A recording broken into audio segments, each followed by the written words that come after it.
2026-27 സാമ്പത്തിക വർഷത്തെ ബഡ്ജറ്റ് സഭയിൽ അവതരിപ്പിച്ചിരിക്കുകയാണ് ധനകാര്യ വകുപ്പ് മന്ത്രി Shri K N. Balagopal.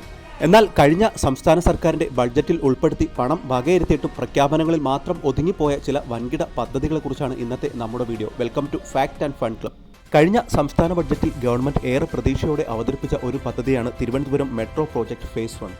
International airport, Thampanoor railway station, techno park, medical college തുടങ്ങിയ തന്ത്രപ്രധാനമായ സ്ഥലങ്ങളെ ബന്ധിപ്പിക്കുന്ന 31 കിലോമീറ്റർ ദൂരം താണ്ടുന്ന ഒരു ലൈറ്റ് മെട്രോ റെയിൽ പ്രോജക്റ്റാണിത്. പദ്ധതി പ്രഖ്യാപിച്ച് ഏകദേശം ഒരു വർഷം പിന്നിടുമ്പോഴും മെട്രോ കടന്നുപോകുന്ന സ്ഥലങ്ങളുടെ അലൈൻമെന്റ് മാത്രമാണ് കേരള സർക്കാർ ഇതുവരെ അംഗീകരിച്ചിട്ടുള്ളത്.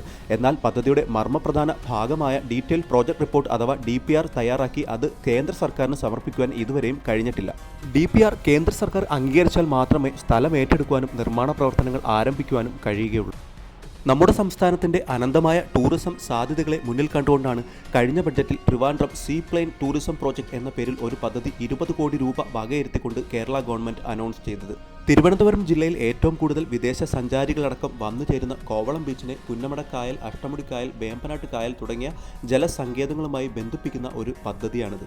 കേന്ദ്ര സർക്കാരിന്റെ ഉഡാൻ സ്കീമുമായി ബന്ധപ്പെട്ട് നടപ്പിലാക്കുന്ന ഈ പദ്ധതിക്ക് ആവശ്യമായ ഏവിയേഷൻ റെഗുലേറ്ററി ബോഡിയായിട്ടുള്ള DGCയുടെ ഫൈനൽ അപ്രൂവൽ നേടിയെടുക്കാൻ ഇതുവരെയും കേരള ഗവൺമെന്റിന് കഴിഞ്ഞിട്ടില്ല.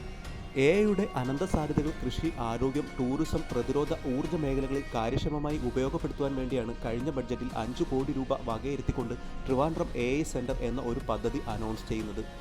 ഈ പദ്ധതിയോട് തന്നെ ചേർന്ന് നിൽക്കുന്ന 350 കോടി രൂപ ചെലവുള്ള എമർജിംഗ് ടെക്നോളജി ഹബ് അഥവാ ടെക്നോ സിറ്റിയുടെ നിർമ്മാണം, അതുപോലെ ഗ്രാഫിക് പ്രോസസ്സിംഗ് യൂണിറ്റ് അഥവാ GPU ക്ലസ്റ്ററുകളുടെ നിർമ്മാണമൊക്കെ പിന്നീട് രൂപകൽപ്പന ചെയ്തിട്ടുണ്ട്.